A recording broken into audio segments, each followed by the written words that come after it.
Good evening. This business meeting of the Board of Education of the Cleveland Municipal School District will come to order. Mr. Stockdale, will you please call the roll? Ms. Ellicott? Here. Mr. Billups? Here. Mr. Briggs? Here. Ms. Jones? Here. Pastor Jones? Here. Mrs. LeBron? Here. Mrs. Peak? Here. Dr. Sridhar? Here. Mrs. Welch-Howe? There are 8 members present. Thank you. I'd ask everyone who wishes to rise and participate in the Pledge of Allegiance.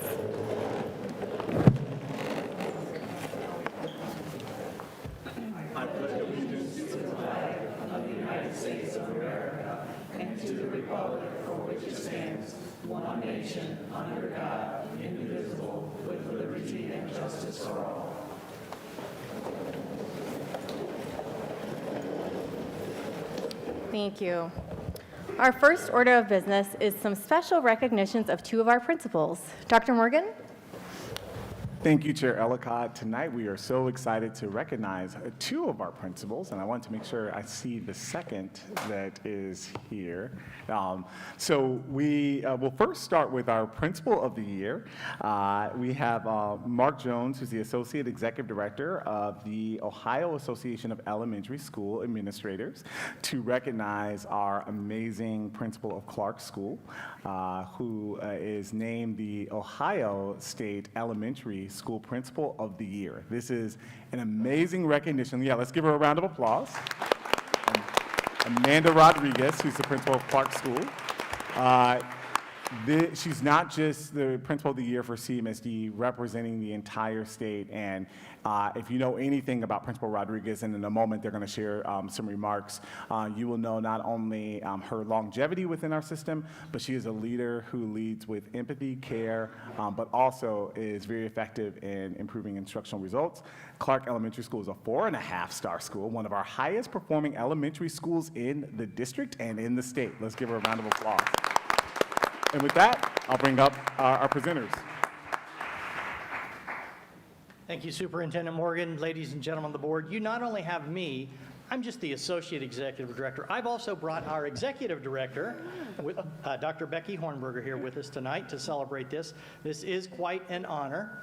I would like to explain just how does one go about earning this recognition. In the fall of each school year, our membership, and we're about 1,500 members from elementary and middle level schools all across the state, we ask them to nominate people that they see doing a wonderful job. And Amanda doesn't know this, but we had a record number of nominations this year, so the field was extremely competitive. We take those nominations, we send a congratulatory email to each nominee saying, hey, fantastic news, someone's recognizing the great stuff you're doing. Here's a 15-page application for you to fill out in case you're interested in actually earning this status. We had a lot of nominees. We bring together a team of administrators. We do this in the blind, tear off the top so they can't recognize the name or the school district. They read the basic guts of the nominee, of the nomination, the application, and they score them against a rubric. And then we look at those scores, we rank order them, and we bring in a second phase. We bring in a different group of administrators to actually interview. And I think we had at least 4 or so interviews of principals from across Ohio competing for this award. From that interview, we ask them, try to boil it down to 1 or 2, because we have to have a third phase where it's an actual on-site visitation. A pair of different administrators goes to their building and observes them in action and looking at all of the things going on. And they came back to us and said, oh, absolutely, this is your winner this year. Dr. Hornberger has a summary of what that visiting team reported back to us. Yes, well, thank you so much for having us. It is my great honor to recognize this year's OAESA Ohio Principal of the Year, Amanda Rodriguez. For more than 2 decades, Amanda has served her school community with unwavering dedication, visionary leadership, and an extraordinary commitment to students and families. As principal of a diverse pre-K to 8 school serving nearly 800 students, she has created a culture where every child is known, valued, challenged, and supported. Her leadership reflects the very best of our profession. High expectations paired with deep compassion, innovation balanced with collaboration, and a relentless belief in the potential of every single one of her students. Amanda's impact reaches far beyond academics, although her school's remarkable student growth and achievement certainly speak for themselves. She has led the successful merging of two school communities into one unified culture, built nationally recognized social-emotional learning systems, and established meaningful partnerships that connect students and families with opportunities and resources that extend well beyond the classroom.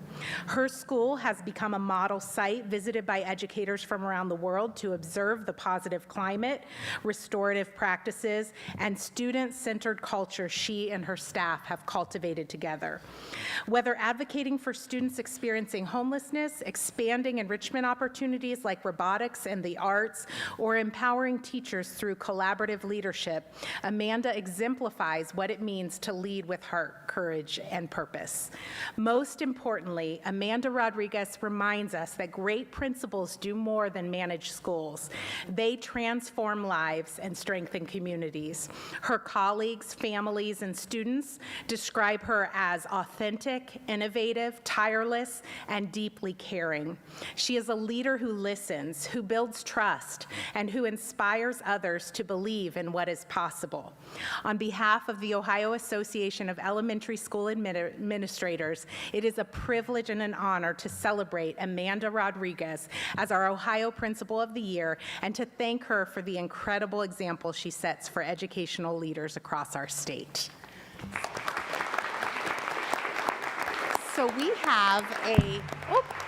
have a plaque that we will be giving to Amanda tonight, but this is just a stand-in. We have a statewide conference in the middle of June, and so we're hopeful to see many of you there to celebrate Amanda. She will receive an award that she can display in her school, and even more so than that, in October, she will be invited to Washington, D.C. to celebrate with other leaders from around the country who are receiving this awesome recognition. So I know she will represent Ohio and Cleveland very well. So thank you. Thank you. And before you guys go anywhere, I would ask the board members to join us in a picture. And if we could have someone from our team to take the picture, and we'll have Principal Rodriguez to join us. Okay.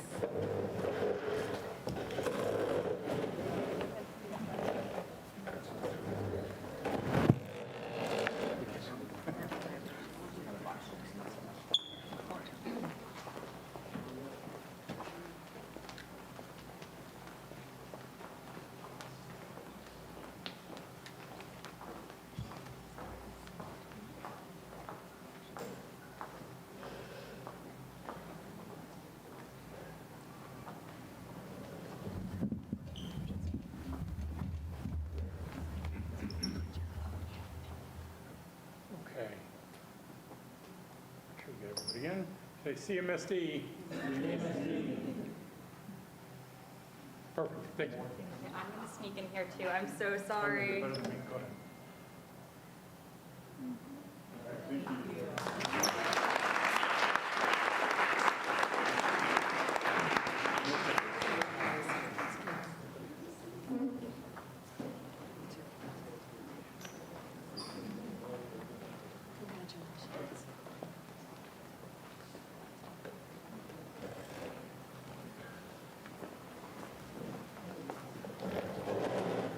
And as our board members are taking their seats, we have one more honoree that we want to acknowledge. And board members, you guys will have to get your steps in one more time towards the end of this presentation. So I'm honored to bring up Doug Suna, who's a trustee with the Harvard Business School Club of Northeast Ohio. And I know we have John Schaetzel as well. It's my Leadership Cleveland classmate, who is here to present an award to the principal of this house, Garrett Morgan High School, that Quentin is the 2026 William M. Jones Harvard Business School Club of Northeast Ohio Excellence in School Management Award recipient. So I will turn it over to Doug to share a little bit more about Principal Davis. Thank you, Dr. Morgan and the school board for having us on the agenda. It's great to be part of this meeting. The Harvard Business School Club of Northeastern Ohio is proud to be part of a rich Cleveland history as the oldest alumni club in the country for the school, as well as one of the most active to this day. Actually, in the whole world, we're the oldest. We're dedicated to outstanding leadership and management excellence in both private and public organizations. We maintain a fund whose purpose is to provide financial support for philanthropic club projects and community projects that promote or improve business and economic education in Northeast Ohio. One of the many ways we do this is through the awarding of the William M. Jones Harvard Business School Club Excellence in School Management Award. The award was established in the 1970s to honor and promote schools and their leaders that demonstrate management excellence and have a clear, measurable improvement in the quality of education. The award consists of a check for $5,000 to support school activities and a plaque to recognize the school. Thank you to Dr. Morgan for nominating our winner. You know who it is already, Principal Davis. I'll just read a word or two from the nomination letter. He is a student-centered leader whose work has strengthened school culture, instruction, and student outcomes at this STEM career tech high school. Mr. Davis has built a focused, purposeful school culture rooted in the credo, relationships, rigor, results. He models accessibilities for families through open communication and consistent engagement, building trust and shared responsibility for learning. So I'm so honored to honor Principal Davis with this award, the plaque and the check, and I understand he's in the back. And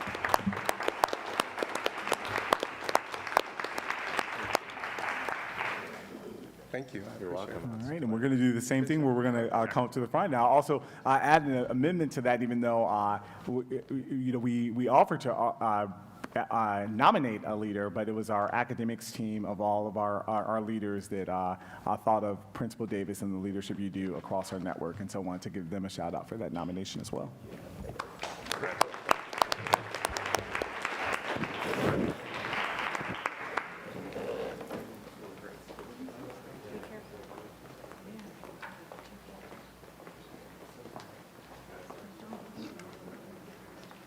Couldn't live with one otherwise.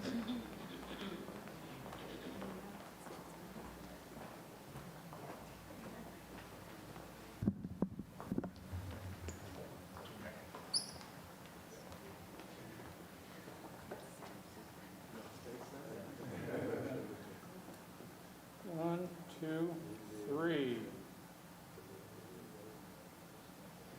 Got it. Thank you.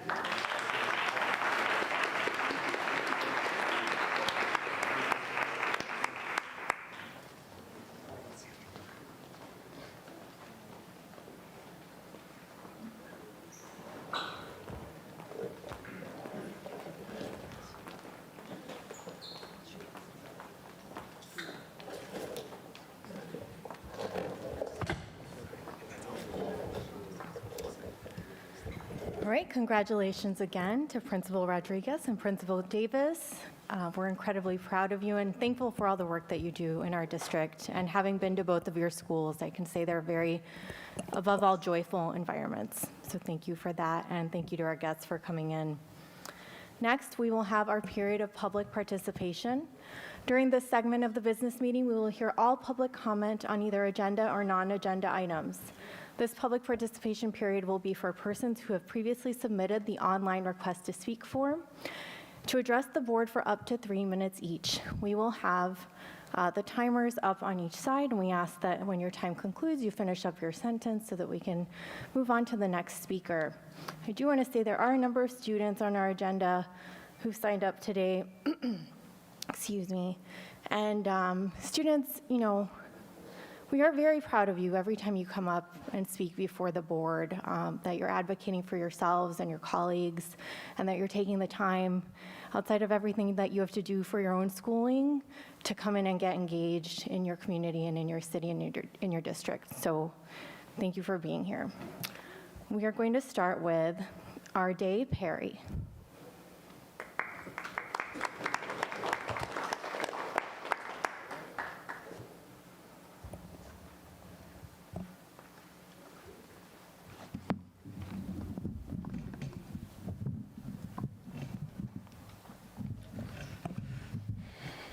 Good evening, CEO Morgan, Board Chair Ellicott, and other dignitaries in the room. I'm addressing the board on a recent letter that I submitted to the board attorney to disperse to you all. Before building brighter futures, we have been encouraged to be critical thinkers. As students, you guys passed agenda items to foster more curriculums to help us be evidence-based readers and communicators and analyzers. And there have been a myriad of other things that you guys have done to help us be critical thinkers. However, with the amount of master's degrees and JDs and doctoral degrees that we have, I'm looking at non-critical thinkers. Although the merger was approved 5 months ago, there's no direction, no answers, and fearful people. There are 3 people on this board who I have heard to be professed Bible-believing Christians, and one of you know my pastor, Johnny Twyman. Does our Bible not say to do things in decency and in order? You don't issue a plan without meticulous implementation, and if I can't do that as a leader in my capacities, I feel that you guys can't either. At one of the Building Brighter Future specific public comment meetings, you guys were called the rubber stamp board, and I agree completely. You and the mayor were aware of the constant protests, not in opposition, but in logic.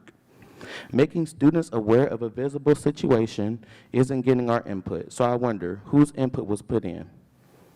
I understand that your job title is CEO, but I am not a business commodity that needs to be merged, acquired, consolidated, or liquidated, and I don't want to be referred to as that. I addressed in my letter that I find it funny that despite the agreements with Bard College in New York, the East Side Early College is still there and not the East Side adjacent. And trust me, I applied when I was an 8th grader, and it was a 2-hour commute. I sent the letter, and the one person who responded I had one person respond, and that was today. And statements were made that it's hard to respond to comments because board members are volunteers.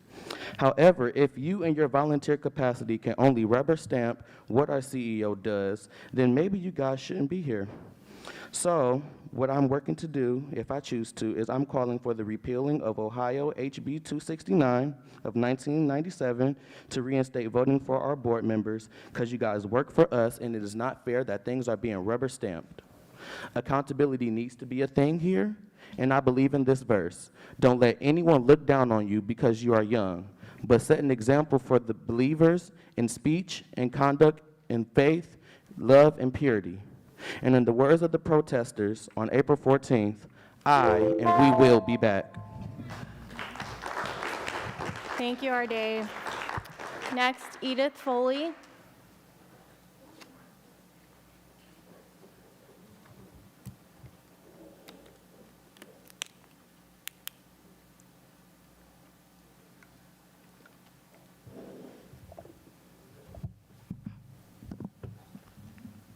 Good evening, school board members and board chair.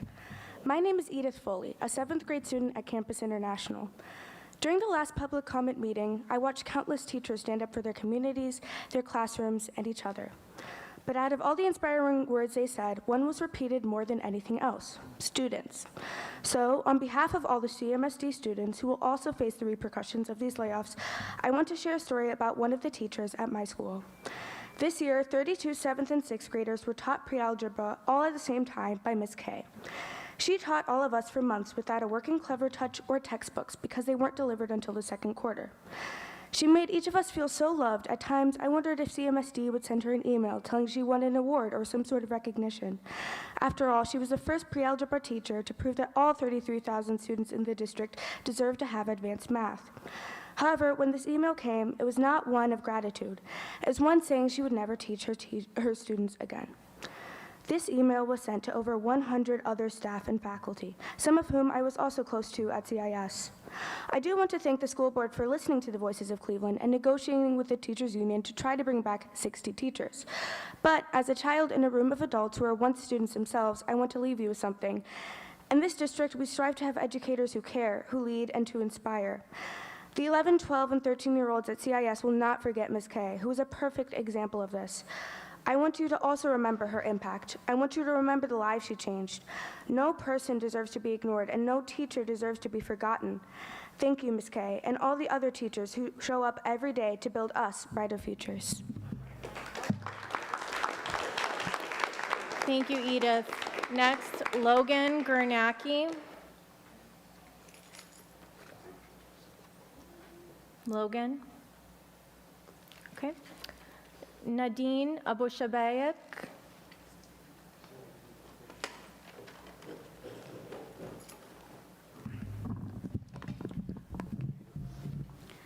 Good evening, members of the Board of Education. My name is Nadine Abushabayek. I am a graduating senior at Natavadad Bagan International Newcomers Academy. Although I will soon leave the school behind as a student, I cannot remain silent while the place that changed my life stands at risk of disappearing for everyone who comes after me. Before I arrived to INA, I attended a traditional American school. People were kind, teachers tried their best, students smiled at me in the hallway. Yet every day, I carried a loneliness so heavy, it felt physical. I was the girl with hesitant English, unfamiliar traditions, and a history no one around me could fully understand. I sit in classrooms surrounded by people, yet felt invisible inside them. I did not need pity. I needed understanding. I needed time. I needed a bridge between the life I had lost and the life I was trying to build. Natavadad Bagan was become that bridge. This school is not segregation, as someone may assume from the outside.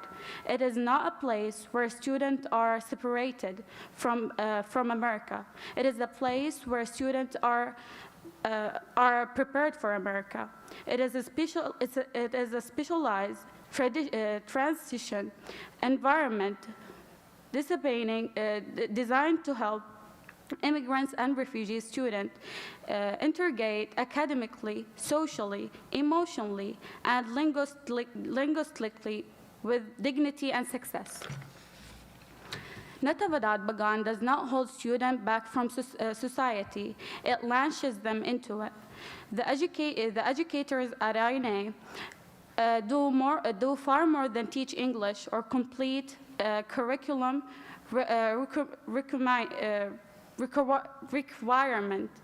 They rebuild confidence in children who arrive carrying grief, displacement, fear, culture shock, or trauma.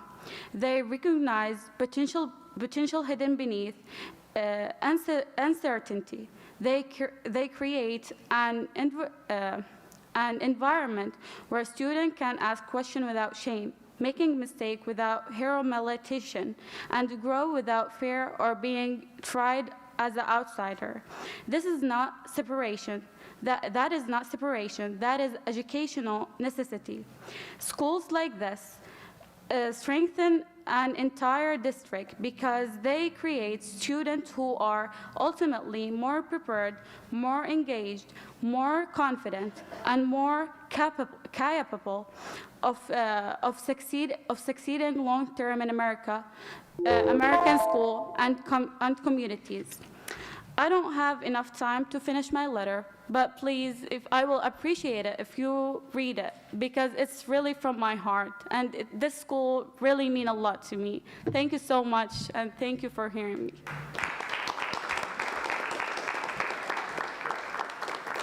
Thank you, Nadine. Next, Patrick Mormon.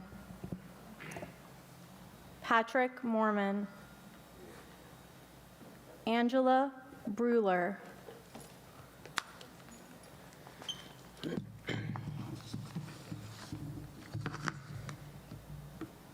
Good evening, Board. My name is Angela Bruler, and I'm the chapter chair at Natividad Pagan. Dr. Morgan, thank you for your time on May 11th. I believe that when you left, the INA staff really felt heard. We appreciate that.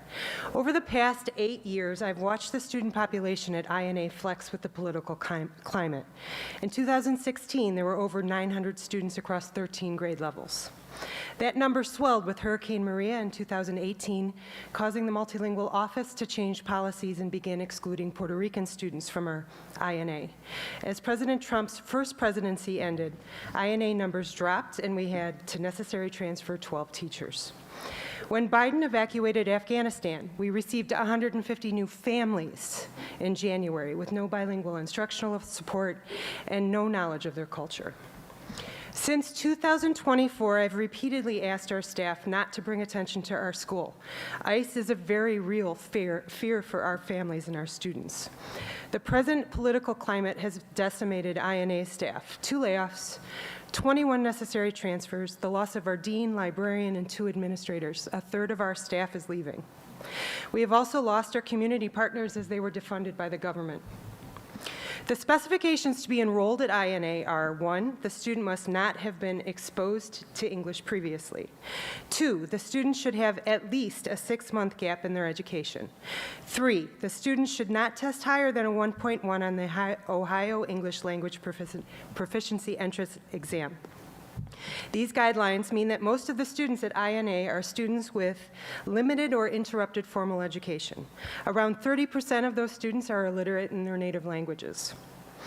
Keep in mind that we're staffed the same as every other building in CMSD. However, in my classroom, I have 4 to 12 languages spoken, and students that have never been in a classroom before, sitting with students that had a private education in their own language. INA has 11 bilingual instructional aides for 520 students. Every year, educators at other schools ask me, what are we teaching at INA? The implication is not lost on me. However, we are also bound by the district curriculum and curriculum supplementals. We're told that we must expose the students to the curriculum. INA students need intensive literacy help, not exposure. You've suggested more PD for teachers to close the gap. However, all of the INA teachers are TESOL endorsed, SIOP trained, and trauma informed. In a time when the district's been hiring consultants with enormous salaries, please be cognizant of the fact that there's an entire building full of experts that are willing to do this work every day. I ask the board to think deeply about the idea that it can take 2 to 5 years for a person over the age of 13 to become fluent enough for a conversation in another language. INA is willing to work with the district and the multilingual office to adjust the present policies and close the gap, allowing CMSD English language learners to be more successful. Nadine is a perfect example of what our students can do. Thank you so much for your time. Thank you, Ms. Brewer. Next, Roberta Cathcart. Roberta Cathcart. LaBertha Johnson.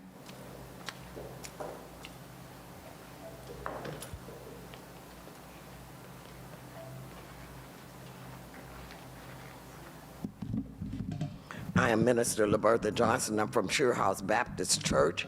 I'm here representing my church family and the schools of George Washington Carver, Whitney Young, and John F. Kennedy. I have 3 grandchildren, great-grandchildren, 2 great-grandchildren, 2 grandchildren that are in these schools. And the one quote that I have to say to you all, the Bible says, lest you have a childlike heart, you will not enter the kingdom of heaven. And that's when God speaks about how our hearts should be towards one another and to our children. And Dr. Morgan and staff, today I come to you, I'm deeply disappointed in the way that things are being handled in our schools. 300 teachers and guidance counselors were laid off as of last month. Then 60 were hired back, which I don't feel as though it's fair. They should be all hired back because they are greatly needed in the schools. I visit each and every one of my grandchildren and great-grandchildren's schools. I was doing after-school program. For some reason, they cut that out. And I felt as though I was done unfair, but not for me, but for our children. And it's so much being taken away from our children. I admire these young ladies and young men that spoke today because they spoke from their heart.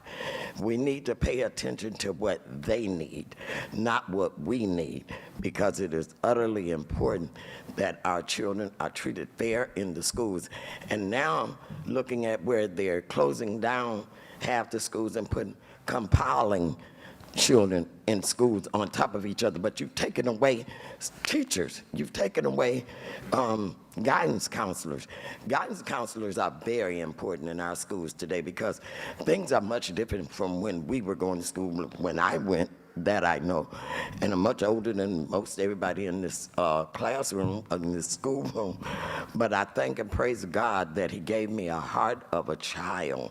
And lest we look back at how we were raised and remember how well we were treated in the schools. And our children are not being treated fair. I take it upon myself to visit the schools and talk to the children, help with the children. Nobody's paying me. I'm not asking for a pay. And for whatever the reason, and I still haven't gotten the answer yet, Whitney Young said that they couldn't pay me to continue to be an after-school program teacher. I didn't ask for pay. But for whatever the reason, they couldn't give me the reason. They said that it came from the board. I don't know if it's the truth or not, but I still won't accept that. I still go up and visit with the children, and I thank you all so very much for allowing us to speak to you all about this, and please take it to heart, because I do. And with that, I thank you all for listening. Thank you, Minister Johnson. Next, Andrea Gale.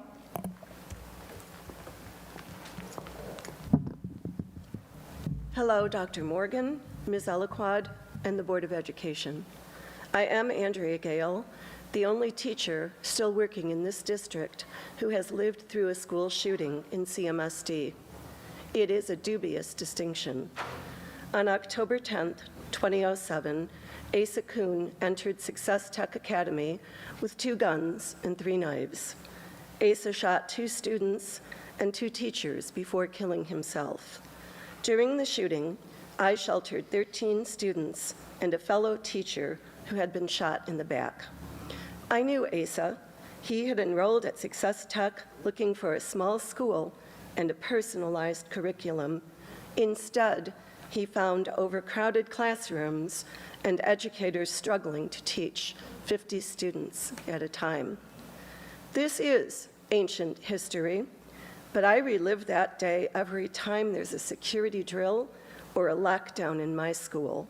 Sometimes I relive it in my nightmares too. I speak of it now because the circumstances are eerily similar. In 2007, CMSD was downsizing. That plan to right-size the district was realistically called the survival formula. It resulted in 50 students packed into classrooms meant to hold 15. Today's plan is euphemistically called Building Brighter Futures. Whatever you call it, educational downsizing results in classroom upsizing. Closing and combining schools will not only consolidate the schools, it will consolidate the gang members and students whose ACE scores are off the charts. Metal detectors cannot prevent school shootings. Only attention to humanware can do that. It's not too late to prevent another tragedy in CMSD. The deficit is projected 3 years out. Why not slow the roll? Why not close 10 schools per year for the next 3 years? It's not too late to mindfully consider building conditions, neighborhood boundaries, and SEL.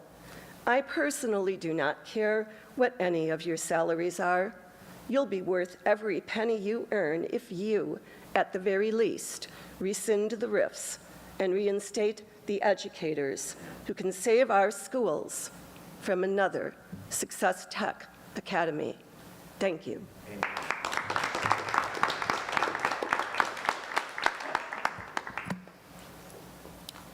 Kadira Sahich.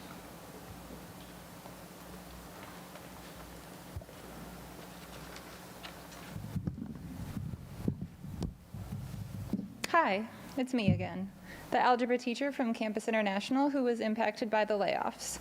The last time that I spoke at a board meeting, I spoke about emotions, about the passionate response that my students had to the layoffs. Today, my approach is a little bit different. Today, I have data. The scores from the math OST were released last week. You've probably already looked at the results for yourselves, but I just want to highlight and provide context for a few things. In the accelerated 7th grade pre-algebra course, the majority of the 31 students saw an increase in their score. Out of those students, nearly all of them increased by double digits. Over 40% of the class performed at the advanced level. 2 students were 1 point away from a perfect score. These students accomplished these outstanding results despite not having physical copies of their workbook until the beginning of the 2nd quarter. My 8th grade math students also earned results worth noting. They averaged a growth of 18 points compared to last year's data. In this class, not a single student had scored a 700 or above on their 7th grade math OST. This year, 5 of them achieved proficiency. Out of those 5 students, 3 of them had never reached proficient on a math OST since they began taking the test in 3rd grade. To my knowledge, this is also the only class within my school where each student grew or maintained their score from last year. Nobody decreased. And finally, we have the 8th grade Algebra 1 class.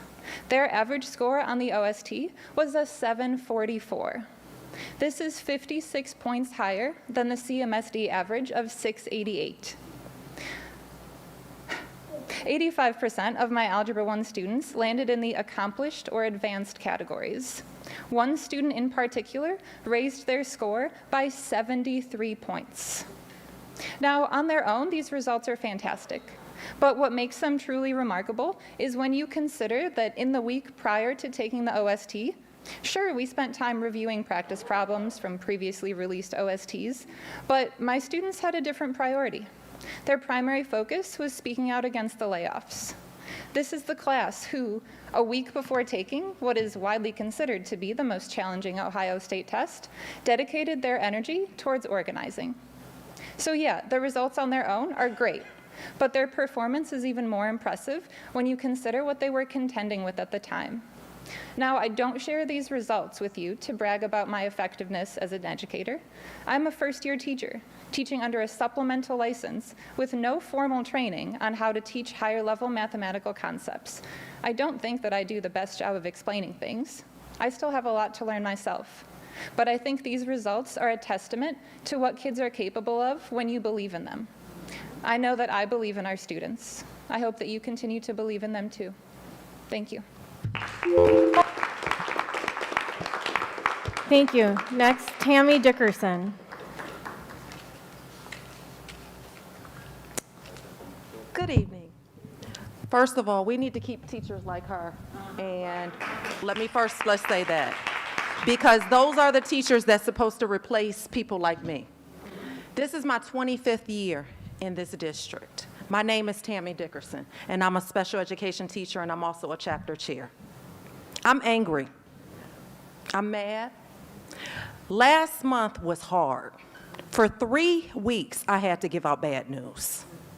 Then I had to hear that the special education department, first of all, let me tell you something about the special education department. It needs to be revamped. It needs to go. The ladies who lead the special education department, they don't lead anything. They cause problems. They pack in classes. We cannot have students with an IEP. Each one of you may have a child on an IEP in your home, in your family. That means that that child needs individualized education. And what we're doing at the special education department is failing teachers and failing kids. Now, we've had the community come with signs, parents, teachers, come up here and tell you about all the challenges that we face. But if you're not listening to the rank and file, the ground troopers, the people who do it every single day, a friend of mine said to me yesterday, she said, as a special education teacher in Cleveland, it's like we're out on the ocean with a lifeboat by ourselves. We have no refresher training, and this is not a slight to our special ed liaisons. They do bring us back the information, but the information does not help us to do our job. We do our jobs every single day without the supplies needed, without the support, and I will sit up here and tell you, our mental health is being affected every day. because I know mine is, and I'm not afraid to tell you, every single day it is a struggle to go into a CMSD building. I speak for teachers, I speak for RSPs, I speak for paras. We are tired, we are beat up. And if you go into any of our classes, you will see the magic that we perform. I proudly deal with students who have the most severe disability, and I enjoy it. People tell me all the time, I couldn't do what you do. I wouldn't want everybody to do what I do because I do it with love and compassion. Any problem that I had going into that classroom, I lose it because I'm their teacher. I'm their advocate. I'm there to support them. I don't have support. I have never had support in this district from any administrator. And we are tired and we need your help. We are tired of the rubber stamping. We need your help. So please help us be successful and build brighter futures. Thank you, Ms. Dickerson. Next, Myris Holmes.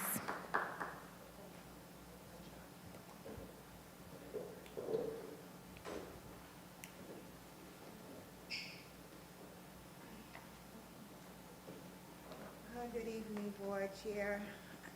Evening. I'm sorry, wait a minute, let me go back. Good afternoon, Dr. Morgan. Good afternoon, Board Chair, and all our wonderful board members. The issue I'm coming to speak to you for is really a very private conversation, but I do want to tell you that I think the teacher's evaluation system is unfair. It's easily to manipulate, and it's beginning to be used as a weapon to discredit people who really care about children. And so in your role to look at the Ohio Revised Code 3311.82, and then look at the evaluation system. You will hear from me later, but I want you to really look at the language and when folks are writing people up and how they word that language. There are only 3 components in the first evaluation, domains 2 and 3. We have administrators who can go in and out and go in and out of that system or alter the information that they provide to you. So I hope you take that in consideration and really look at it, because I have saved my copies and everything that is related to the TDES. So I want you to really think about it. And I want to thank everyone here that's speaking out on behalf of our children and our teachers, and we're all here to do a very good job on behalf of them. And in order to do that, we all have to work together. So I thank you very much for listening to me, and have a very blessed day. Thank you, Ms. Holmes. That concludes our period of public participation. This evening's consent agenda includes the minutes of the last board meeting and 1 Board of Education resolution, 3 legal resolutions, 2 finance resolutions, 3 operations resolutions, 1 academic resolution, and 8 excellence and culture resolutions. The chair will now entertain a motion to approve the consent agenda consisting of agenda items 4.02 through 10.08 as set forth in the board meeting agenda. So move. Second. Thank you. Mr. Stockdale, will you please call the roll on this motion? Ms. Ellicott? Yes. Mr. Billups? Yes. Mr. Briggs? Yes. Ms. Jones? Yes. Pastor Jones? Yes. Mrs. LeBron? Yes. Mrs. Peak? Yes. Dr. Sridhar? Yes. Motion passes with 8 votes. Thank you, Mr. Stockdale. The motion passes, the minutes are approved, and these 18 resolutions are adopted. The board will now begin to hold its monthly monitoring of goals and guardrails. I do want to remind everyone that the goals and guardrails were created by the board over the work of a year to ensure that the district was developing and implementing strong academic outcomes for our students while holding dear certain values that we wanted to make sure were continuously in place as we work toward the goals. So over to you, Dr. Morgan. Thank you, Chair Ellicott, and we have members of our team that are coming up towards the front that will be on deck if there are any questions that need to be answered. So we're coming back with this presentation around safety. So our guardrail, first guardrail, which has CEO measures 4, 1, 2, and 3, is really around our guardrail around safety, making sure that we're promoting safety within our schools. And so just reminding everyone what the guardrail is. The CEO shall not fail to promote safety within CMSD facilities along with physical and mental well-being for all students. We're going to address CEO measure 4.1, 2, and 3. First, starting with 4.1, which is to reduce the percent of serious safety incidents reported by CMSD schools from a baseline of 3%, which was last school year, to 2.7% this school year by the end of this school year. And as you guys know, next week we are wrapping up the end of this school year. So let me give you some context on this. And we've shared, the last time we presented on this guardrail was in December. It was at the end of the semester. So serious safety incidents, this is a newer measure that we put in place in order for us to capture the level of severity of events that are taking place in our building and making sure that we are capturing and tracking those incidents. And there's a number of a variety of different things that rise to the occasion of being serious safety incidents. In our last presentation, we dug a little deeper to look into some of those different measures and making sure that you guys understood some of the things that are reported. As I shared, this is a newly defined measure. We created this to help us capture some of the things that were reported in our buildings and also figure out how we triage our level of supports and strategies based on severity. So this is the data showing over the past few school years, and we've had a trend line of going down. As of mid-April, the rate of serious safety incidents is 2.1%. This is a 0.6% decrease from the same point last year. Between now and the end of the year, we trend to have about 0.4% increase on average. So this, and we're wrapping up the school year at next week. We are on track to hit this goal. This is a goal that we are on track to hit. The goal was to be at 2.7. As you can see in mid-April, we're at 2.1, so we will hit this goal. Though there is a lot to celebrate in terms of us hitting this goal, I want to share with you some of the things we've learned about serious safety incidents. So one, the way we track our incidents is through our ARMS data reporting system. This is a newly reported database that has been around since 2017.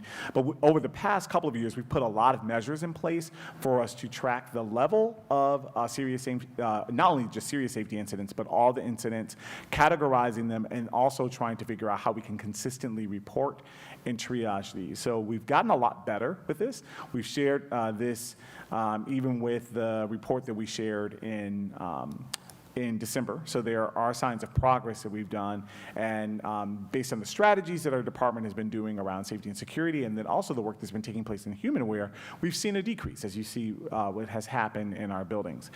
Some challenges we continue to still have when we think about serious safety incidents. Right now, the way the ARMS reporting system captures data, it captures an incident no matter who does it. So sometimes that could be a student, sometimes it could be a staff, sometimes it could be a community member, but it's tracked in our system. And so sometimes it's hard to really attach a strategy based on who is committing the offense. All of the incidents are reported through the system, whether they are substantiated or not. We have done some measures to really think about how do we substantiate something when we talked about assaults that have taken place before. And we do have measures in place to say what is that burden of proof when thinking about assaults, but also just knowing that all of them are captured through there. So these are just some of the challenges we've had. We know this past year, vandalism has been a huge issue, not only across our system, but in the city of Cleveland, car break-ins that have been taking place at schools, churches, grocery store parking lots. This has been an issue. And so these are things that are captured in our system as they should be, but may skew an area when thinking about if that is an external person coming in to do that to our staff members versus what may be vandalism caused by a student. So these were some of the challenges we've had. So from these learnings this year, there are a few areas we want to focus in on. As you've heard from a couple of the staff members, I have been going around to schools to talk to staff, and there was a school I was at a couple of weeks ago. It was at Orchard Elementary School, and the teaching staff there had a wonderful presentation of just sharing not only the progress that they've been making, but also sharing some concerns that they've been having around safety. And it was interesting to see some of the areas that they were really focusing in on are two of our codes really around fights that students may have or aggressive behaviors that students may be demonstrating. And those were areas that they really wanted to focus in on. And it was affirming that that was data that our teachers were collecting and data that they were sharing, that that's an area that they want to focus in on, because that's some of the things that we're seeing. We are seeing that we have, I believe it's 2I and 2J are the two codes that are reported the most when we think about either fights or behaviors that students are demonstrating that we really want to focus in on, that if we were to decrease those, not only could it help us create those atmospheres of calm, it could also provide a safer environment. And so though we are not bringing forth our formal recommendation of what measures we may be looking at in terms of the future for the CEO measure, you will see when we measure this next year, we want to get a little bit more narrow in thinking about what are the areas we want to be tracking and not really casting a wide net, so that we can be more focused and also support our schools and our teachers better. As we shared before, there are some measures we put in place related to building brighter futures that will help us ensure that there is safety and security in our buildings. So our safety and security staff are areas that we've held level in terms of even thinking about the movement or staff impacts that have taken place. We will, for the most part, be able to take security officers that are at buildings that are closing and move them to buildings that are that will still be around. In some cases, that may increase the FTEs that are in buildings. I know Chief Dotson and Dr. Mosley, they've been working to figure out how to prioritize which schools need additional safety and security staff, and we have been working on those measures. We also work really closely with the City of Cleveland, not only with the Cleveland Police Department, but also with RTA. We work with Cleveland Public Library. We meet on a regular basis to discuss serious safety incidents that are taking place in the neighborhoods, and also thinking about how we can support one another to ensure safe passage to and from school. Dr. Mosley has been working really closely with the City of Cleveland on proposals to continue our safe passage program, but then also making sure that all schools are covered through a rotating support system. And so those are different things that I know Dr. Mosley's team has been working with the City of Cleveland that we're looking to continue and deepen our support of our schools through building brighter futures. Speaking of building brighter futures, just a couple of KPIs to share really on the culture front. In March, we shared that a goal of our teams to support the transition, of all schools, but then particularly for our emerging schools, is to ensure that there are student and staff events that are taking place in every single elementary school, and also family events that are taking place in every single elementary and high school. And so right now, 100% of our elementary schools have either held a student or staff event or it's scheduled. 100% of our elementary schools have either held a family event or it is scheduled. And the same thing with our high schools. 100% of our high schools have either scheduled a student or staff event or held it, and the same thing with the family event. So we are on track to meet these. Graduations are taking place this week. I will be at every single graduation this year, but there's so many different events that are taking place, particularly around our legacy buildings, which I don't see that information in here. We're going to share something about our summer school in a moment, but there's work already taking place in all of our legacy high schools. This is the last year of instruction that is taking place to support not only that community as they're coming together, but then also to honor the legacy of those schools. I believe we have schools like Collinwood's graduation that is taking place this week, as well as so many others. So looking forward to being at those graduations. I'll be at all of them to support our community as we move forward. Also thinking about culture and climate as well, and also just the onboarding and offboarding of this year heading into next year. Summer Soundtrack is back, and we will be having summer school for this summer. We already have students that are registered. You can see the grade levels that we're serving, kindergarten through third grade as well as high school, and we have a number of students that are already signed up for summer school. If you would like to sign up, parents that are watching or looking at this presentation online, this is where you can sign up for summer school. All right. The next CEO measure aligned to our guardrail around safety is 4.2, and this is to increase the % of students reporting feeling physically safe at school on the Panorama Student Survey. So the Panorama Student Survey, this is a new survey instrument that we've been using. It's a nationally normed survey that provides some type of a 360 look of the school. Not only how students are reporting, which we're going to focus in today's presentation, but their staff surveys as well as family surveys to really get a global view of culture in our schools. This is our first year using this survey. This is replacing the Conditions for Learning survey that we had used for years. As you'll see in a moment, we haven't set a target around this because this is the first year using this to provide some a baseline. We did a pre and a post. So we administered this survey to students in October 2025 and then administered it again in late February to early March to analyze those results, and we'll share with you today where we are.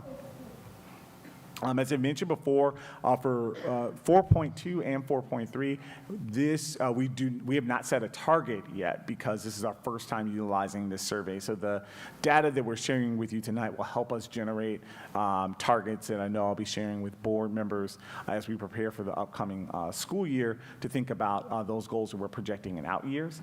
So this presentation is more or less just sharing with you progress, noticings, and things that we're learning related to our findings. So on the Panorama survey on supportive environments, it measures 3 dimensions: safety, school climate, and sense of belonging. The safety dimensions consist of 6 different questions. The questions are a mixture of student perceptions of others and their individual experiences. And you can see the types of questions that are asked here, from how are people disrespectful to others at your school? How often do you worry about violence at your school? At your school, how unfairly do the adults treat the students? So these are just some of the examples of questions that students are given.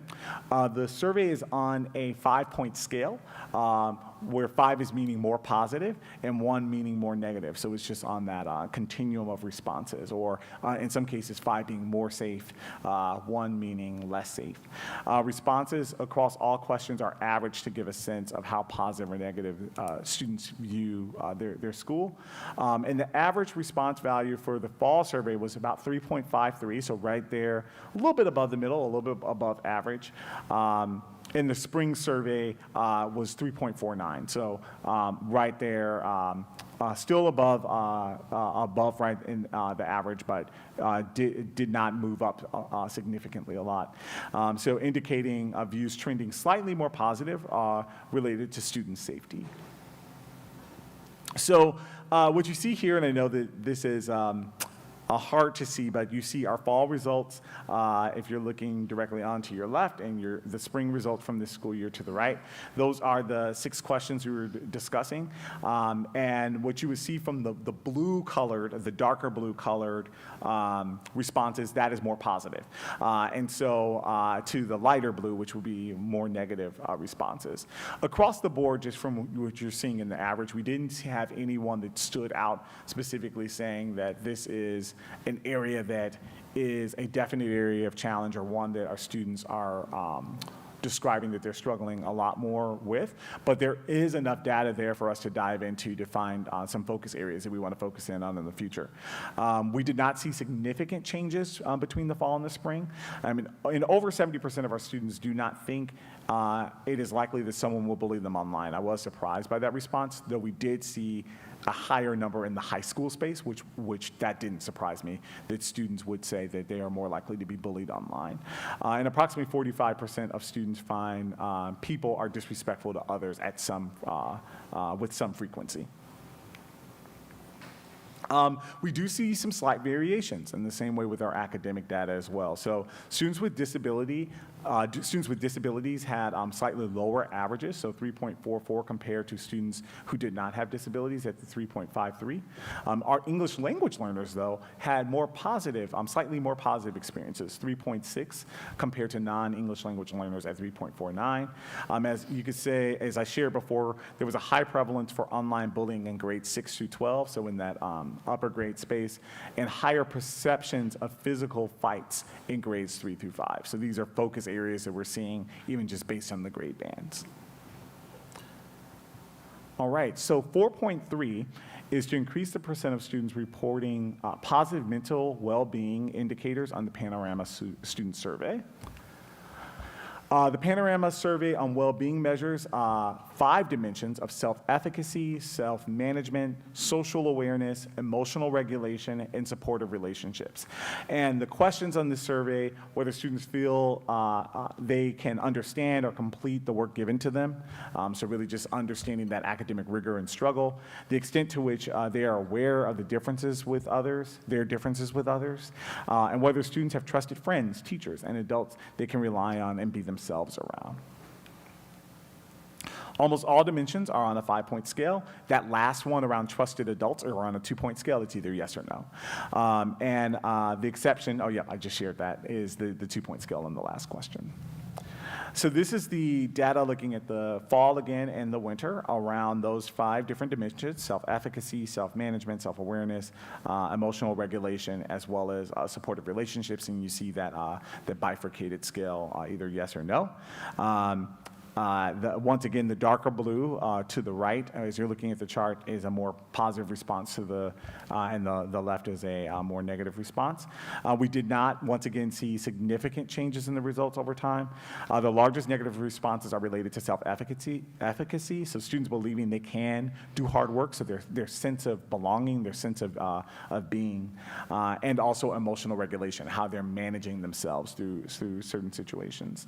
Almost 3/4 of students reported having strong relationships. So that's really important, because it's really important that our scholars feel that they have someone, as we would like to say, their person at their school, whether that's a teacher, whether that's another colleague, whether that's a staff member that they have at their school. A slight variation or a veer off here, many of you know that we recently had CEO for the day. So we had our 6th grader, Reginald Hamilton, who is at Scranton Elementary School. And when I asked him who his favorite teacher was at the school, it wasn't even a teacher. He said, well, Miss Rodriguez, which it happened to be the Principal Rodriguez was with us that day. It's not this Principal Rodriguez, but he has a Miss Rodriguez at his school who is a support staff member. But the way he described her and said, she helps me, she cares for me, she is the person I go to, it is really important that students have some connection to someone, whether that is their classroom teacher or not. And so that also just goes to the village that all of our students and all the role that all adults play in our buildings. We have the same slight variations with subgroups. So students with disabilities have slightly more negative perceptions compared to students with non-disabilities, and then English language learners having more positive responses than non-English language learners. And then there's also the variation in grade bands, grades 3 through 5 having higher perceptions of well-being compared to students in grades 6 through 12. So these are some areas that we could dive into. So some next steps. We want to continue to do a complete analysis of the work that is taking place. It's really important now to have this qualitative data with the quantitative. So 4.1 is going to be very quantitative. Right now we're measuring serious safety incidents. We want to measure, the extent of fights that are taking place in buildings. But 4.2 and 4.3 are really important. How students believe perceive safety to be in their buildings, but also how they believe, what they believe about themselves and their ability to achieve. That all matters when thinking about culture and climate in our buildings. So as we prepare for the work ahead with building brighter futures and bringing school communities together, this qualitative data is really important as we think about the work moving forward. And also making sure we align our strategies to it. My team knows, and particularly when we're looking at safety, we don't want to throw spaghetti at the wall. It's something I say. How are we being very strategic? So as we're thinking about areas that we're seeing here around self-efficacy or areas that we're seeing around student safety, what are the strategies that are going to be connected to doing this work? As you know, next year, our human warrior department, so that's the department that looks at social emotional learning, will be run out of academics, so very closely with where school leaders and teachers are. So that's an intentional shift to ensure that we are being proactive on the safety front, where our more reactive side, such as safety and security, will continue to be now managed out of our new division, experiences and innovation and student experiences, thinking about taking place, not only what's taking place in terms of safety in our schools, but also the student experiences that wrap around our students. So we will continue to monitor this and work really closely with the two divisions to move this data moving forward. And with that, I'll take any questions. Any discussion? Dr. Morgan, I have a few questions. So I want to take it back to, give me just a moment. So thinking about, well, first, the transition support with the family, student, and staff events. It's great that we're tracking that we are going to have 100% of them. How are we tracking participation, attendance? Like, how many people are actually engaging with it as we hold them? All right, and I see Dr. Florence coming, and she could talk a little bit more about the work that our school leaders have been doing and how they're monitoring that. And I want to add, one of the biggest things I hear from students just out in the community is like they feel like there's not enough support for the transition. And I wonder, is it that it hasn't happened yet, but it's planned? Is it that not enough people are attending it? Like, what's going on? Good evening. So for many of the student events, they are actually happening within the school day. Mm-hmm. And so those engagements are happening where one school is going to visit another school. And so therefore, most of the kids who are at school that day would be involved in the engagement across buildings. We have some family events and community events that are happening after hours. And so we had junior proms that were collaborative over the weekend where we had student groups coming together. So most things are happening during the school day where students are involved, and then we have some happening after school. Schools are also submitting documentation at the end of their event to let us know who was there, what happened, here's a flyer, here's information we share with families, so we're collecting that information as well. Are there any schools that haven't had them yet? Or There are is some that are everyone- happening next week, and Okay. then some are also planning things that are happening at the beginning of the school year as well. Mhm. And so we plan to keep the work around bringing staff and students together over the summer and into the new year as well. And so some are planned for next week, and so they will be ongoing throughout the course of until we begin the next school year. Okay, thank you. And I see Tracy coming up too, where I'll have her. But Dr. Florence, before you go, can you talk a little bit about the work that your team has done? Because I know you guys have done work around the transition teams and the support that is taking place at the school level to support school leaders as they're thinking about the transitions. Yep, so transition teams are meeting on a bi-monthly basis at this point. And so that's the transition team from the schools that are merging coming together to work through and plan for the new school year. So they are working So on the actual staff at those schools? So it's a subset of the staff. So Okay. it's made up of what we call their AAP team. So it's a group of staff members from each building coming together, not the complete staff. They are to take things back to the staff to make sure everyone is on board and aligned with what their thinking is. But they're working on things like their collaborative improvement plans. They are working on visioning for their school. What does school discipline look like for a combined school? What do our routines look like at a combined school? And so they're working through all those things as we prepare for next year and as we plan for next year so they can make sure there's full alignment around how the schools are merging and coming together, and that there's a clear plan of action when they get to the new building. Thank you. So in addition to the staff and student events, there have also been a variety of family events that have occurred, I believe since February, where we've had families that have invited to orientations at the schools, walkthroughs. Many of the events that the schools are sponsoring, and they're merging schools and the welcoming schools are doing it with the transitioning principals, actually were developed by those teams, and some of our parent ambassadors are working on those teams. But many of those events are held in the evenings and also on Saturdays. Actually, we had 3 events this past Saturday. Rhodes had like a tailgate party welcoming the New Tech West and the Facing History New Tech families. Bolton had a community day where they had families come in with community partners. Actually, it was kind of their legacy event. And then at Mound, they had this unity fair with Dyke and Mound families. So the schools have been very intentional about reaching out to the families and inviting them to these events, and we are tracking attendance. And then they're also reaching out to those families who can't make it.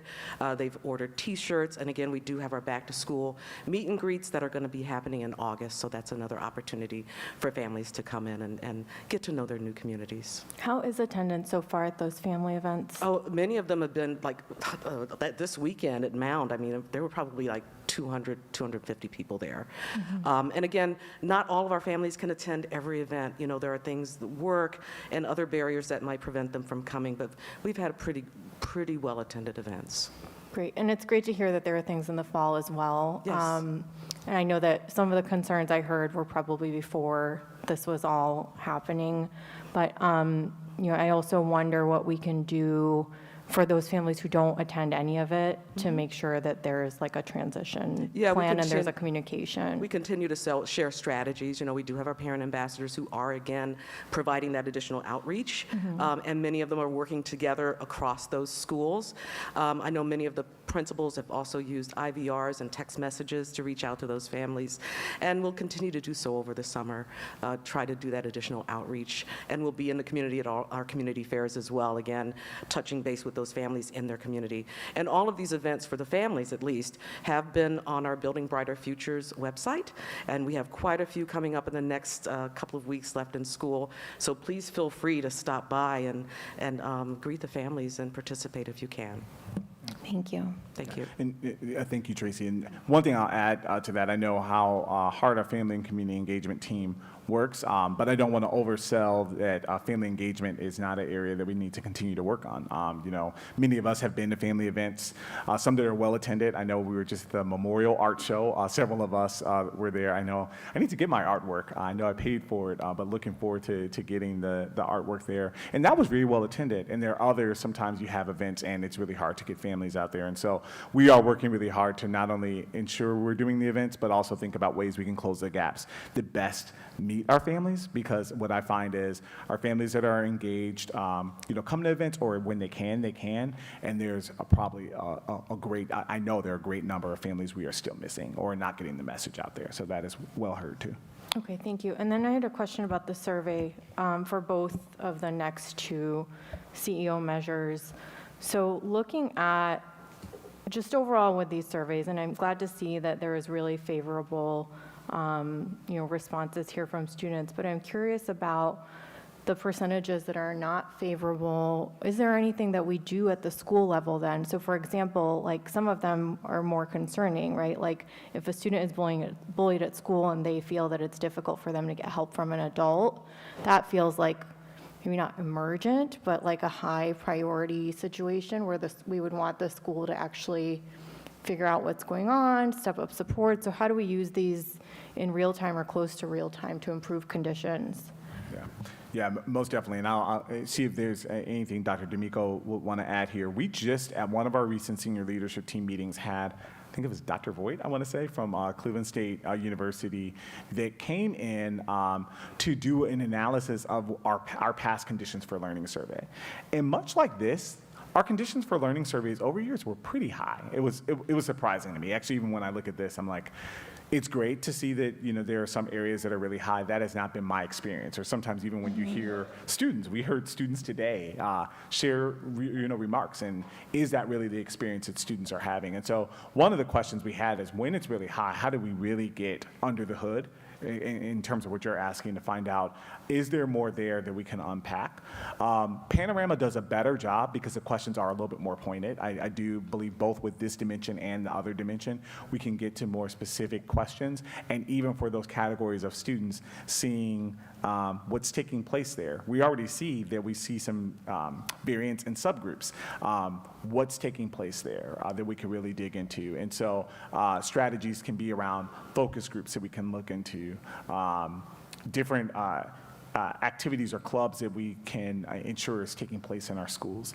One of the areas that we want to continue to be tracking is really thinking about after school, because as we've moved away from outsourcing after school, do we have after-school programs in each of our buildings that are CMSD run, where students find a place of connection? Are those areas that could be a strategy for closing the gaps? So these are some of the things that we're looking into. Dr. D'Amico, is there anything else you would add to just how we're thinking about getting under the hood of some of these questions? So we're trying to plan a few different things. So some of it is how these dimensions relate to each other. So if you tend to be low on one dimension, are you going to be lower on some other dimensions? How these relate to other academic outcomes. The benefit of Panorama is that we've never had question level data before. CFL would just give us very broad scale. So this is a very kind of new space we're in. I know the Humanware department, led by Executive Director Jason Tidmore, they've been helping staff think about this data, and staff are able to see all the student responses and questions in the Panorama portal. This is at the school level? At the school level, Okay. yeah. But I think that's part of the work we mentioned as next step, is really starting to think about, okay, we've done this for a full year, and how do we actually really start to build out the strategies of how are you going to respond to it? What are things teachers should do? What are things schools should do? What are things central office should do, all in response to this data? And so that is some stuff that's more work in progress as we move into next school year. Thank you. Do we have a completion rate for these surveys? Off the top of my head, I don't know. What would be considered a good one? I don't know the completion rate off the top of my head. I can tell you that for each survey in fall and spring, it was about slightly less than 20,000 students took the surveys. I'd have to double check on the enrollment 6 to 12, but it's going to be pretty close, pretty high participation rates, but I can get you the specific numbers. Thank you. Mr. Briggs?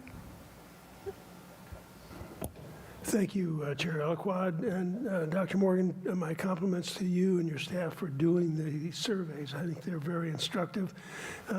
My questions were answered, so I don't have any questions. I just wanted to tell you how much I appreciate all this information. I think it's really important to take the temperature of the students constantly and address especially the ones and the twos that have been reported, and find out why they feel that way.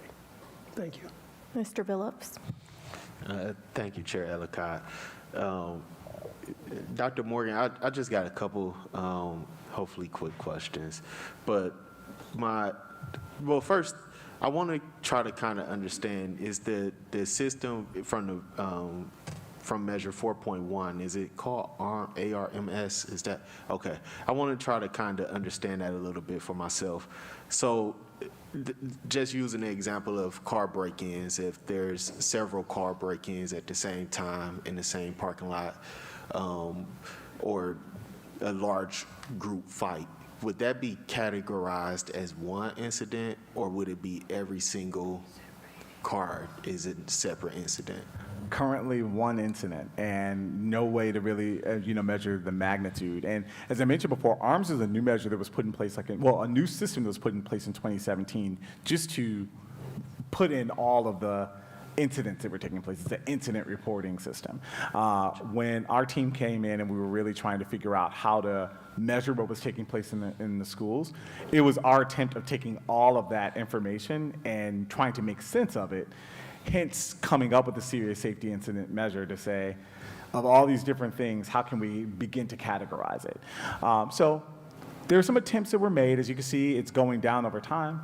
Still an imperfect measure for the reasons that you just shared, and also so many others that we want to continue to really fine tune to get an understanding of a pulse check that's in our building, and also to really be able to accurately reflect the level of safety in a building. Thank you. My next question refers to this slide. Kind of if quickly, because I see the percentages, and I do understand percentages, but I don't really understand what it correlates to. So the percentage, we're at the last number being 2.1%. Can I kind of get like a feel for what that describes? Dr. D'Amico knows his cue. So it's describing a rate that where the numerator is the number of serious safety incidents and the denominator is the number of students enrolled in the district. So it's giving you a sense of how prevalent serious safety incidents are compared to the overall student population. So the incidents don't happen very often. It's why you see the percentages tend to be very small. But again, we still have these improvement goals. We still want to reduce them nonetheless. So, Thank you. That really helped me. Okay. Then my next question is just kind of just for understanding, just broadly. When we consider safety, student safety, how students feel, is there a correlation between that and chronic absenteeism?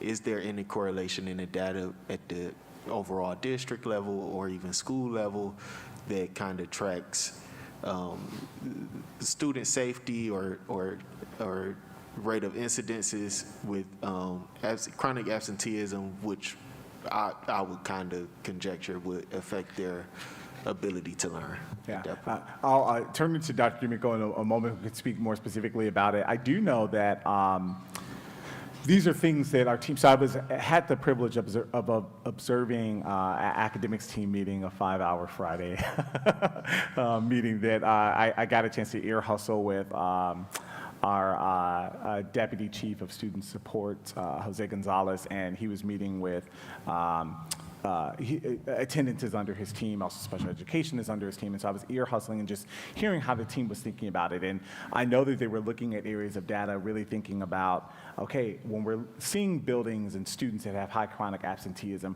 what are other things about this student? Are they students who are suspended a lot? What is the rate of when students are suspended? How long does it take them when they're done with suspensions to actually come back into school? So I know that those were conversations they were having. I wonder if, Dr. D'Amico, there's anything else you would add in terms of some of the things we're seeing in those trends specifically. So when it relates to student safety and chronic absenteeism, we do think there's a connection. So again, we had the CFL survey historically, and we're able to see this connection between student safety and a whole set of student outcomes. So not just attendance, but also things like their actual test scores as well. Dr. Morgan was mentioning that we were doing some work with Dr. Adam Voigt from CSU, who he also helped us think about what are some other out-of-school causes that could be driving chronic absenteeism, and one of those was actually the violent crime rate in the neighborhood that a student lives in. So again, you can think about, again, that actual lived experience of safety, again, directly connects to the chronic absenteeism rates that you see. When it comes to the panorama data that we've shown you most recently, that's something, again, some of the analyses that we're looking to do over the next month or two is starting to think about how those specific perceptions affected chronic absenteeism this year and how we can use that to inform our strategies for next year about not just the survey, but then absenteeism. Thank you. Thank you so much for that. I have one more question because that kind of leads to my next kind of thought. Because when we do think about violent crime in community, that does have a broad and long-lasting impact on our young people. Specifically with Safe Passage, I'm thinking about the partnerships with some of the different agencies throughout our city being extremely important, but I'm also thinking about some of those safe passages or just passages, period, that may be considered safe today, but over the course of the weekend or even overnight may not be considered such a safe passage due to whatever might have happened. So my question becomes, could there or is there a way that a family, a community member, parents can express that this passage has some concerns for the students, that the students generally will travel, there's some concerns, and can there be an effort, even if not just from the district, but from all the partners, to address a passage that might not be safe anymore. Yeah, I hear in that both your question, which I'm going to answer some part of it, and also a charge.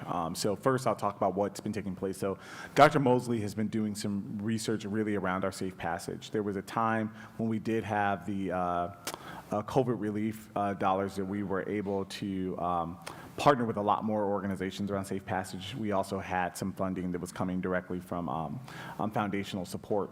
Over time, some of those resources are still coming in from foundational support, but coming through the city of Cleveland. And so Dr. Mosley has been working on some proposals that are still in the ideation stage to really figure out how do we utilize our resources, because they aren't a lot. We don't have a team that we could put out across the entire city that we could have routine coverage. But right now, the way we have safe passage, we have areas of the city that are covered, and I've charged a team with thinking about how can the entire city be covered. And so I know Dr. Mosley is working on what do those proposals look like in terms of getting our resources, and also reviewing data on a regular basis to have those hotspots. So that's something that's already under works. I know Dr. Mosley has been doing that research. Now, what I hear in the charge of that, because I heard in that, I'm sure there's data that we already use, but I also heard, like, is there a way that we can get, parents to just submit something, they're saying this is an area that I had that feeds into that system that gets a chance to review. And is there something you guys would add there? Okay. Yeah. Good evening, Board Chair, CEO. So currently, right now, we have anonymous alerts, we have safe school hotlines, we have a 24/7, 365 dispatch center that we currently are using for the community.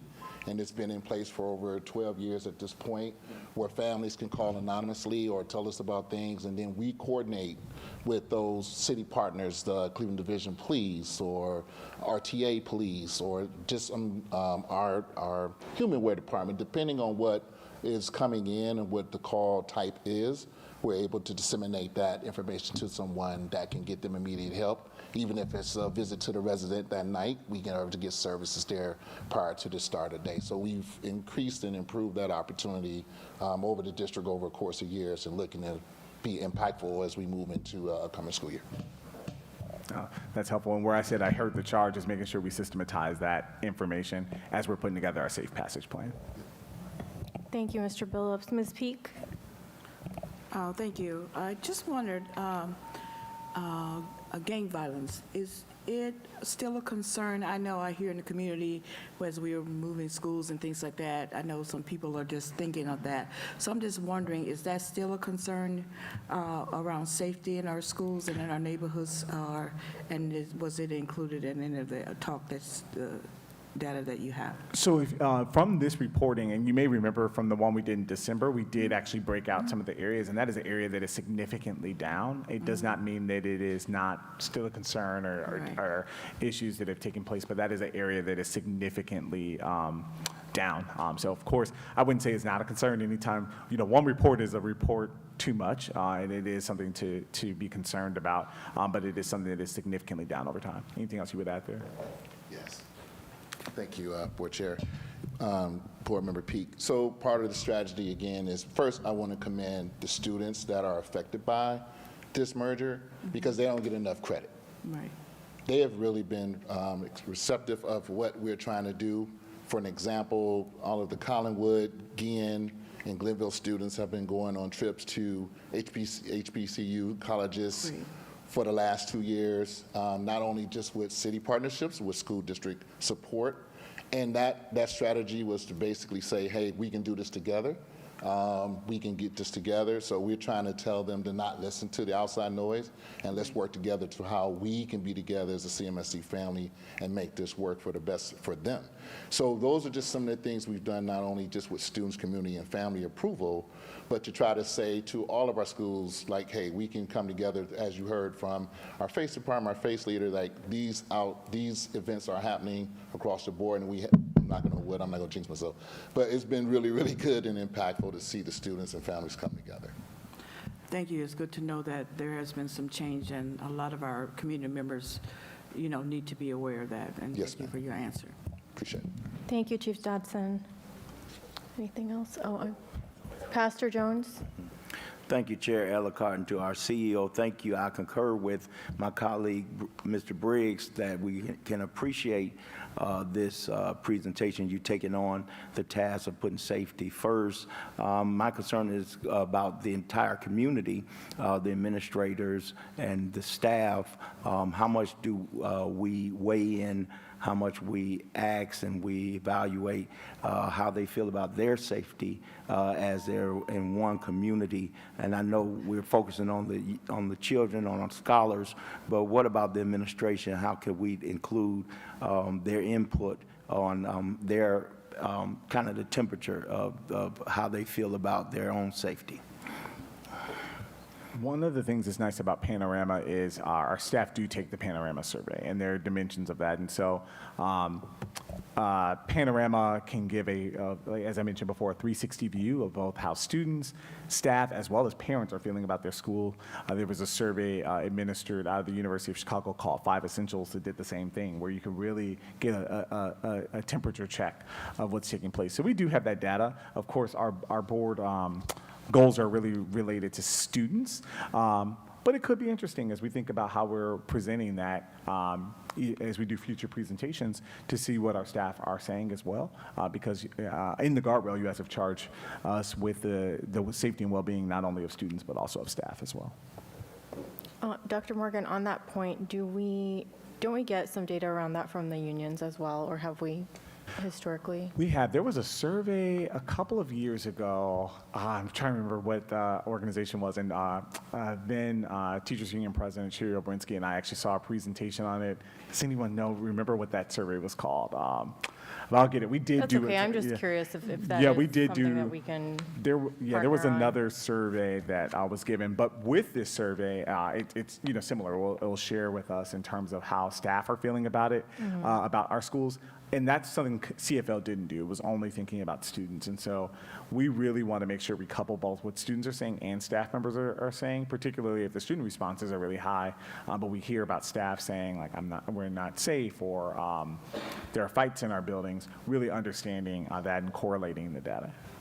Thank you. Anything else, Dr. Morgan? All right, that concludes the goal and guardrail monitoring. Is there any old business? Any new business? All right, under Ohio state law, the Board of Education serves as the appointing authority and taxing authority of the Cleveland Public Library. This means that the Board of Education makes appointments to the library's Board of Trustees, which serves as the governing body of the library. Trustees must be residents and registered voters of Cuyahoga County. The next opening on the library board is for a full 4-year term commencing July 2nd, 2026. Persons interested in being considered for this appointment can complete an application on the CMSD website, Board of Education page at clevelandmetroschools.org/Board of Education. The application deadline is June 7th. The next regular board meeting will be a board work session on Tuesday, June 9th at 6:30 p.m. at Arnold Pinckney East Professional Center.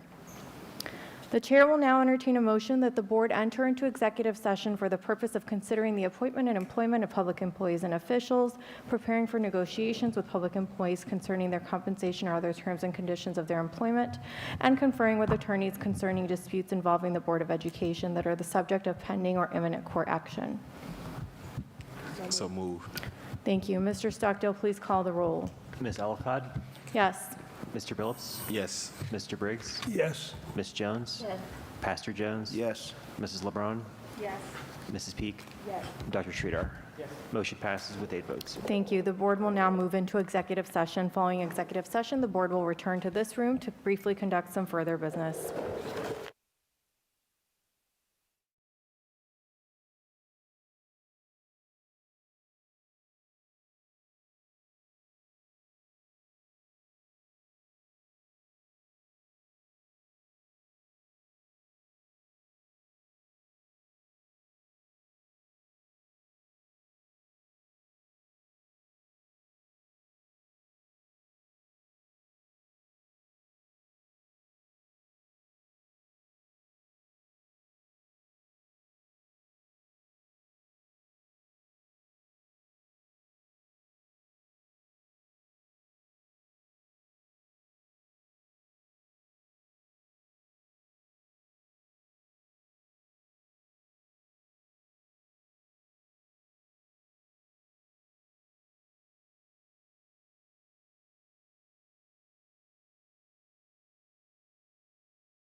When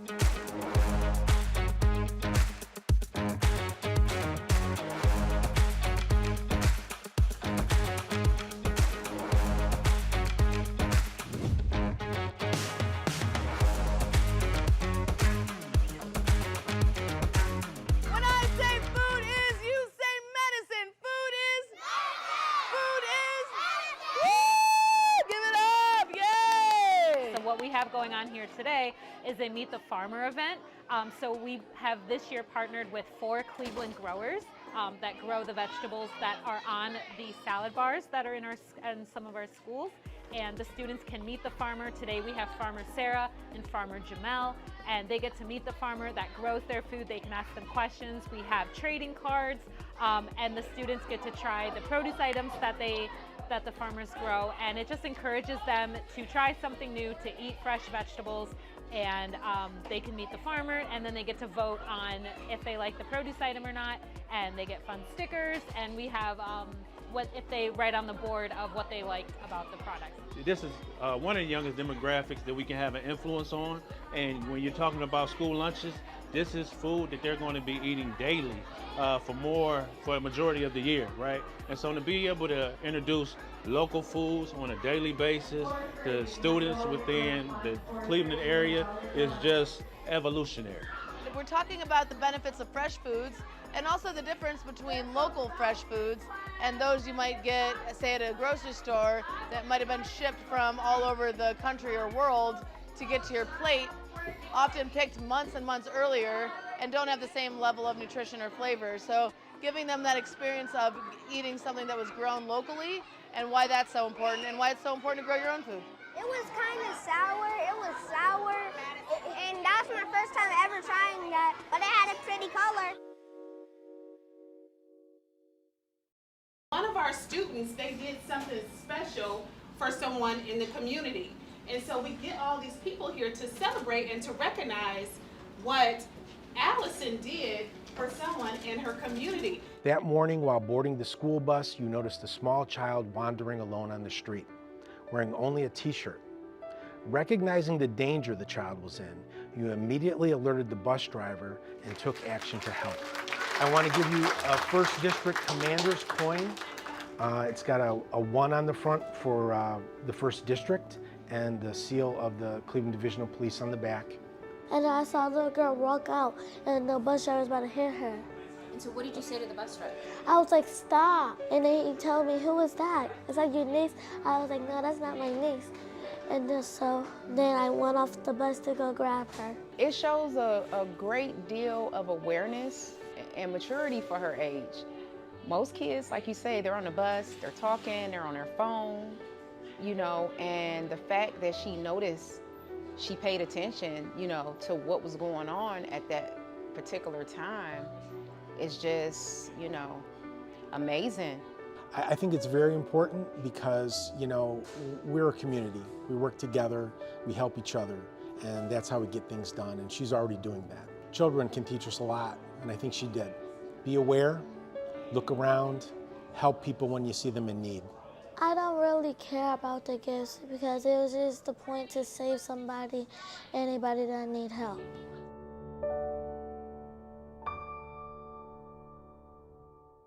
Hi, I'm Darielle Snipes with CMSD Communications. Today, I am so excited. I am hanging out with 2 of the Senate League girls flag football teams, John Hay and Rhodes. This sport is gaining popularity.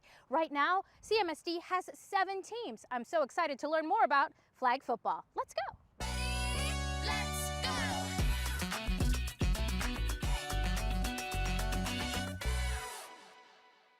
Joining me now is head coach of the John Hay ladies flag football team, Coach Vanetta Kreider. Welcome. Thank you. So I know this is an exciting sport. It's a growing sport. It just got sanctioned by the Ohio High School Athletic Association. That's exciting news. So now your girls can go for state championships. Yeah. But you know, some of us were brand new to flag football. Tell me, what is the difference between flag football and just basic football? The difference for flag football and basic football for our girls is that we actually get to compete this year. Outside of only using flags and not be able to contact each other, and we have to wear mouthpieces.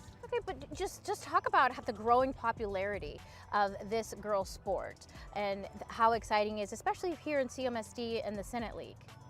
Yes, right now it means that girls flag football is now recognized by OSHA. So now we get more opportunities to get school funding. So luckily we're a Division I school, so we had about 40 girls that come and try out. So this year we were expecting even more. I mean, what do you think about that more girls want to play football? I'm excited. I'm excited to teach them and for them to want to be competitive and lead and be outside their comfort zone. The fact that it's, when people think about football, they think about it as a male-dominated sport. The fact that flag football, especially girls flag football, is taking off, it gives young ladies an opportunity to play what once was known as a male-dominated sport. Can you just talk about that opportunity for them? Yes, it now gives the girls a platform to compete and lead, and we're breaking stereotypes and proving that football isn't just for boys. Anybody can play as long as you got the passion and the skill for it. And joining me now are two players from the girls flag football team at Rhodes. Welcome. Tell me your names and what grade you're in. I'm Aaliyah. I go to Rhodes Environmental Studies and I'm in 10th grade. My name is Naya. I go to RCCA and I'm in 10th grade. Wonderful. So just tell me, because I don't know, I'm learning, what is the difference between flag football and football? Well, flag football and regular football, we already know it's not as much contact, but there's a lot you can do. Like the quarterback can't run. The ball is smaller, less people on the field, so it gives. And flag is it's quick. It's not like football. Football you have more time. Flag is quick, and you have like less time. Okay, and then you also have the flags. Yeah. How hard or easy is it to get another opponent's flag? It depends on how fast the person is moving. Yeah, definitely. And what moves they're pulling out. But usually, if you're catching up to the person, it's very easy. They're not hard to pull or nothing, so. So tell me, why did you guys want to join the team? Well, I wanted to join the team because ever since I was very young, I always played regular football with my brothers. And when I got older, I realized it was something I always wanted to do. In 2023, I played flag football with boys, but then I got scouted for a girls team, and we went all the way to nationals in Las Vegas and won a championship ring there. And then when I came here, there was no flag football team, so I asked if I could play tackle. But my mom wouldn't let me, and then I found out later on we had a flag football team, and I was like, oh, this is my sport, so I'm definitely going to play. I also feel like a sport that was really made for boys that girls never really got the opportunity to play. When I saw it at Rhodes, I feel like a sport that was always classified as a boys sport, girls being able to play, I feel like that was really cool, so I really wanted to take that opportunity to play. And also, Coach O'Neill, she really inspired me to play. She was the assistant basketball coach, and it really gave me something to do, and now it's something I really would do the rest of my years in high school and see where it takes me. Right, so this is the second season for the team. Just talk about how fun it is and just the team camaraderie that you ladies have. It was very fun. In the first year, it was some rough patches, but we always got through it. Our coach, she's a very great coach because she is more informational about flag football than basketball. So when she is out here, she put her heart on the field just like we do. Yeah, Coach O'Neill, she really great. She keeps us all lifted up. Something could go wrong, and she was always bringing the joy. It was our first year was really fun. We went real far, and just seeing where it took us, it made me excited for the next season to come. What we gonna bring to the table, and flag, I didn't expect it to be I thought it was just gonna be something to do. But when we actually started playing, I'm like, this fun. It's really fun. Now another difference is that flag football is played in the spring and not in the fall like regular football. Well, can you just talk about the fact that now it is a sanctioned sport, and so now you guys can go for a state championship? Just talk about you guys could be the state champs. That's very exciting to me because, like I said, I always love football in general. So for me to have this opportunity to probably ever get scholarships to play in college is just something I want to achieve. I think that's really good. It opens up more opportunities for the girls and gives girls something to do, because we always, as a girl, we always doubt it, or we don't always get as much opportunity, so it just opens the door for girls sports. Now it's still, even though you guys don't have pads and a helmet, it still can be tough. I mean, it's still it's still a contact sport, would you not say? You're definitely gonna fall. You're definitely gonna get bumps. But it's fun. Yes, it's very exciting. All right, well, thank you, ladies.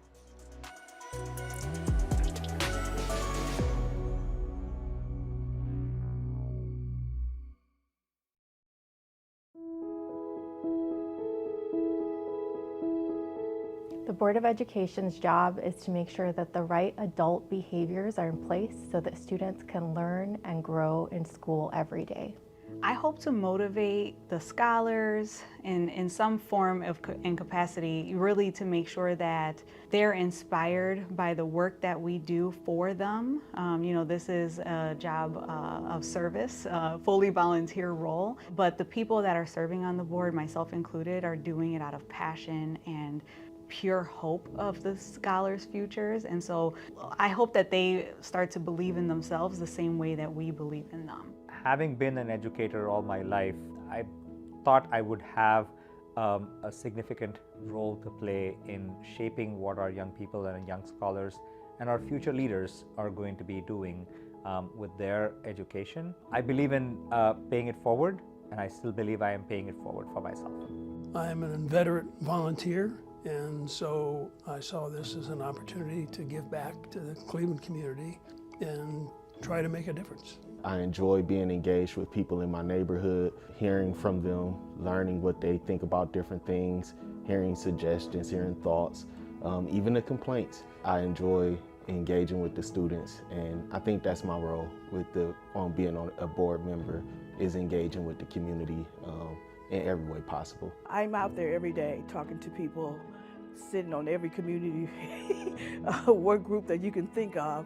What I want to accomplish is that we level up the opportunities for our children to receive the best education possible. And I want you to be able to discover all the goodness in you, because we all have something that is unique about us.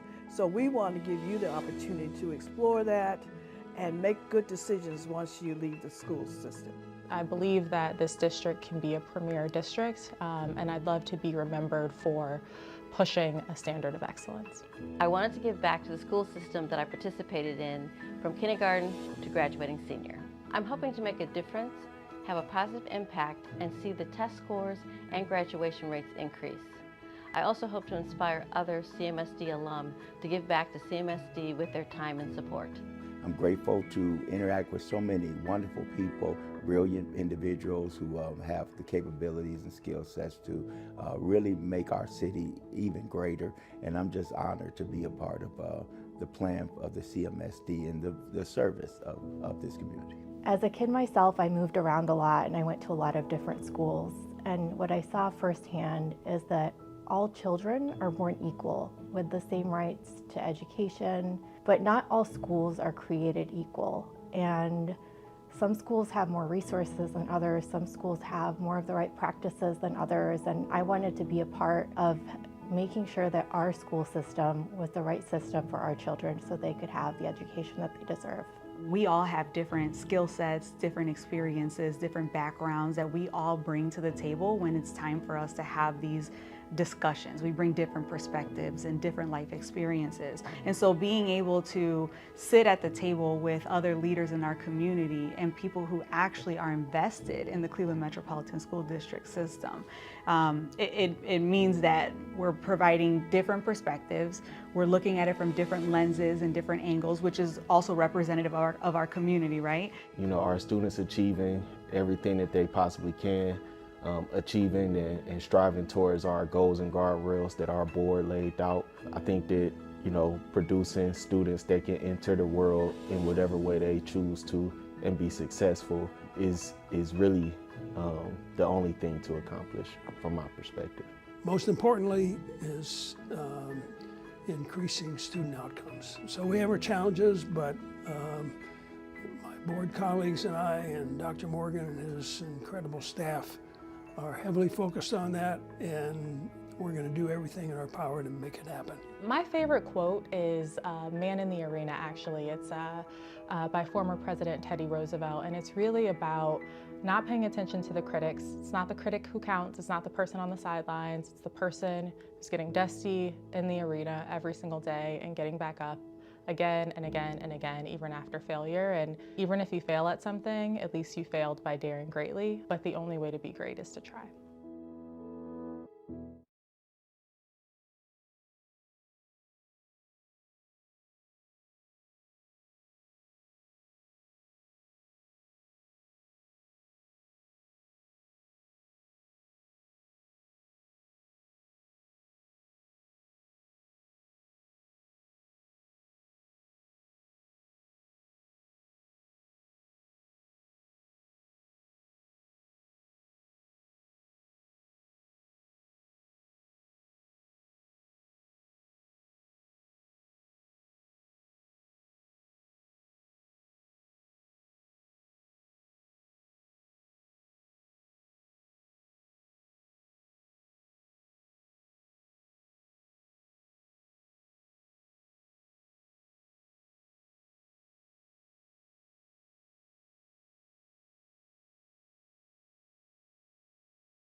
The board is now back in public session.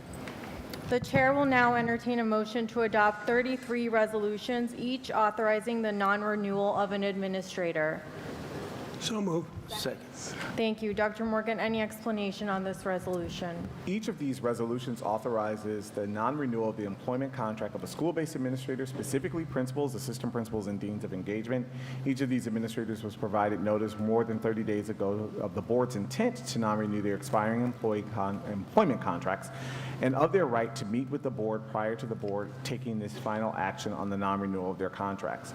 The board did grant meetings to those administrators who requested such a meeting. Is there any discussion from board members? Hearing no discussion, Mr. Stockdale, will you please call the roll? Ms. Ellicott? Yes. Mr. Phillips? Yes.